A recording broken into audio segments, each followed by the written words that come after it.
दोस्तों ये थे सिंगापुर के हालात जब उससे एक अलग मुल्क बनाया गया था। और ये है आज का सिंगापुर। ऑलमोस्ट 0% करप्शन और fourth highest GDP per capita के साथ आज सिंगापुर एक आइडियल कंट्री की हैसियत रखता है। लेकिन अभी सिंगापुर को कुछ ऐसी प्रॉब्लम्स ने घेर लिया है जिसकी वजह से सिंगापुर अपनी रेपुटेशन खो सकता है। प्रॉब्लम्स जानने से पहले सिंगापुर की हिस्ट्री जानना ज़रूरी है। तो 1965 में जब सिंगापुर को एक अलग मुल्क बनाया गया तब उसकी 70% पॉपुलेशन एक्सट्रीम पॉवर्टी से गुजर रही थी और इसको अनएम्प्लॉयमेंट, लैक ऑफ स्पेस और इवन फूड शॉर्टेज जैसी प्रॉब्लम्स का भी सामना था। लेकिन सिंगापुर को जब सबसे बड़ा फ़ायदा हासिल था वो था इसका prime minister Lee Kuan Yew, जिसने सिंगापुर की तकदीर को ही बदल डाला। इस वक्त सिंगापुर को सबसे ज़्यादा पैसे और स्किल्ड वर्क फोर्स की ज़रूरत थी, इसलिए उन्होंने ज़्यादा से ज़्यादा फॉरेन इन्वेस्टमेंट को अट्रैक्ट किया और बिज़नेस फ्रेंडली पॉलिसीज़ जैसे कि अगर कोई भी फॉरेन कंपनी सिंगापुर में आती है तो शुरू के 10 साल वो बगैर टैक्स पे किए बिज़नेस कर सकती है जैसी पॉलिसीज़ को लागू किया, ताकि वो कंपनीज जो एशिया में बिज़नेस करना चाहती हैं सिंगापुर में इन्वेस्ट करें और हेडक्वार्टर सेटअप करें। और ऐसा हुआ भी।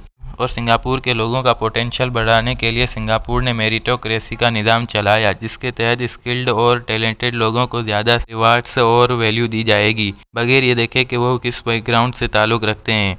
ये सिस्टम सिंगापुर के एजुकेशन सिस्टम को भी डिफ़ाइन करता है, क्योंकि वहाँ बच्चों को डिफरेंट टेस्ट करवाए जाते हैं और जो बच्चा जितना अच्छा होता है उसको उतने ही अच्छे स्कूल में पढ़ाया जाता है। और इसके साथ साथ सिंगापुर ने अपने कंसिस्टेंट हार्डवर्क कल्चर की वजह से सक्सेस की बुलंदियों को छुआ और ओपन इमिग्रेशन पॉलिसीज़ की वजह से हज़ारों लोग दुनिया भर से सिंगापुर में रहने और काम करने आते हैं। लेकिन प्रॉब्लम क्या है, आइए जानते हैं। तो सिंगापुरियन में एक टर्म है कियासू, जिसका मतलब है नाकाम होने का डर।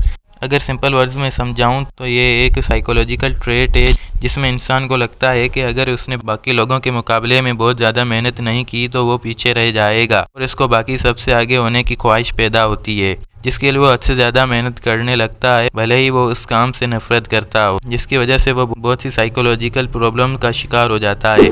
और यही प्रॉब्लम है सिंगापुर के लोगों के साथ, क्योंकि सिंगापुर एक बहुत छोटा मुल्क है और इसके पास कोई नेचुरल रिसोर्सेज भी नहीं है, इसलिए इनको सर्वाइव करने के लिए बहुत ज़्यादा मेहनत करनी पड़ती है। और कॉम्पिटिटिव सोसाइटी की वजह से सिंगापुर के स्टूडेंट्स बाकी कंट्रीज़ के मुकाबले में ज़्यादा एंजाइटी का शिकार होते हैं। इसके अलावा दोस्तों सिंगापुर के रेसिडेंट्स को हाई सैलरीज तो मिलती हैं, लेकिन कम एरिया होने की वजह से सिंगापुर अपनी ज़रूरत की चीज़ें खुद नहीं बना सकता, इसलिए वहाँ महंगाई बहुत ज़्यादा है, स्पेशली घरों की कीमतें तो हद से भी ज़्यादा हैं, जिसकी वजह से सिंगापुर के लोग बच्चे पैदा नहीं करना चाहते, जिसकी वजह से सिंगापुर का फर्टिलिटी रेट जापान से भी कम है, जो एक और प्रॉब्लम को जन्म देता है, जो है तेज़ी से बढ़ती हुई एजिंग पॉपुलेशन। दोस्तों पॉपुलेशन ही सिंगापुर का इकलौता नेचुरल रिसोर्स है और अगर यही नहीं रहेगा तो सिंगापुर बर्बाद हो सकता है।